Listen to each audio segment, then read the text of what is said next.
तर नमस्कार मंडळी. गेल्या काही दिवसापासून संतोष देशमुख हत्याकांडाचं प्रकरण महाराष्ट्रामध्ये सुरू आहे. त्याचबरोबर बीडमध्ये अनेक घडामोडी घडत आहे. जे सुरेश धस यांनी एक आरोप केला होता की प्राजक्ता माळी त्याचबरोबर विविध ज्या अभिनेत्री आहेत यांच्यावर सुरेश धस यांनी आरोप केला होता की यांना इव्हेंट मॅनेजमेंटचं काम असतं धनंजय मुंडे यांच्याकडून, असं त्यांनी बोलता बोलता ते बोलून गेले. पण त्यावरच अनेक ठिकाणी रोष निर्माण करण्याचं काम सुरू झालं आहे.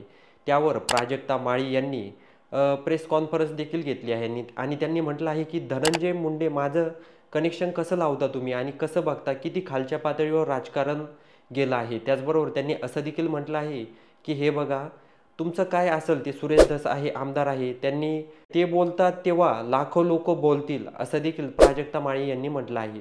त्याचबरोबर त्यांनी असं देखील म्हटलं आहे की हे बघा, ही काही साधी गोष्ट नाही आहे. माझ्यावर आरोप लावणं ही खूप मोठी गोष्ट आहे आणि आम्ही फक्त एका ठिकाणी भेटलो होतो. त्या परळीमध्ये एक कार्यक्रम होता. त्या कार्यक्रमामध्ये आम्ही फक्त त्या ठिकाणी 1 ते 5 मिनटं 10 मिनटं भेटलो असेल. त्यानंतर आमची पुन्हा कधीही भेट झाली नाही. तरी पण असे काहीही संबंध जोडत आहे.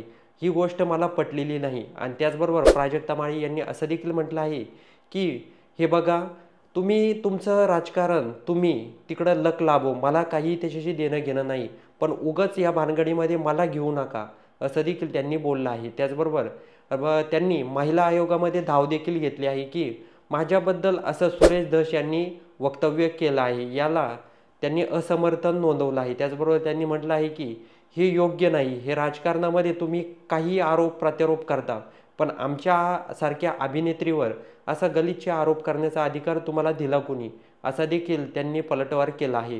तर सरासर सुरेश धस यांनी म्हटलं आहे की हे बघा, मी असं काही बोललोच नाही. त्यांनी एकदा ते वाटलंच तर माझी व्हिडिओ क्लिप उचकून नीट पाहावा, मी व्यवस्थितच बोललो आहे.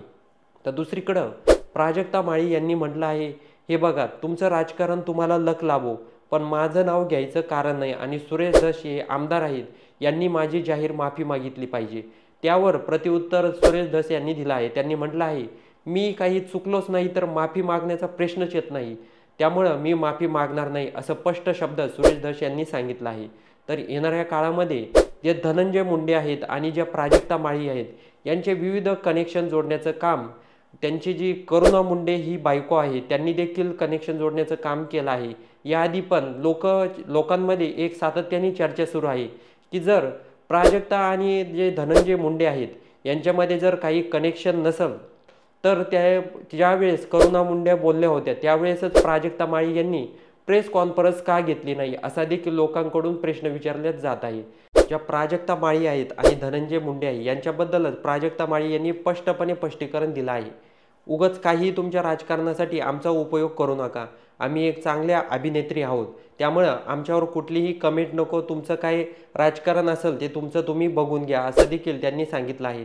आणि त्यांनी म्हटलं आहे की महिला आयोगाकडं मी तक्रार तर दाखल केलीच आहे, पण एखाद्या महिलेवर अशा पद्धतीनं तुम्ही पलटवार करत असाल तर चांगली गोष्ट नाही. ही महाराष्ट्रामध्ये आपण राहतोय आणि हे बघा, प्रत्येकाचं एक जीवन असतं, एक आयुष्य असतं. धनंजय मुंडे हे मंत्री आहेत, त्याचबरोबर मी एक अभिनेत्री आहे. काहीही कुठलाही संबंध नसताना उगाच सुरेश धस हे काही आरोप करताय, असं देखील प्राजक्ता माळी यांनी म्हटलं आहे.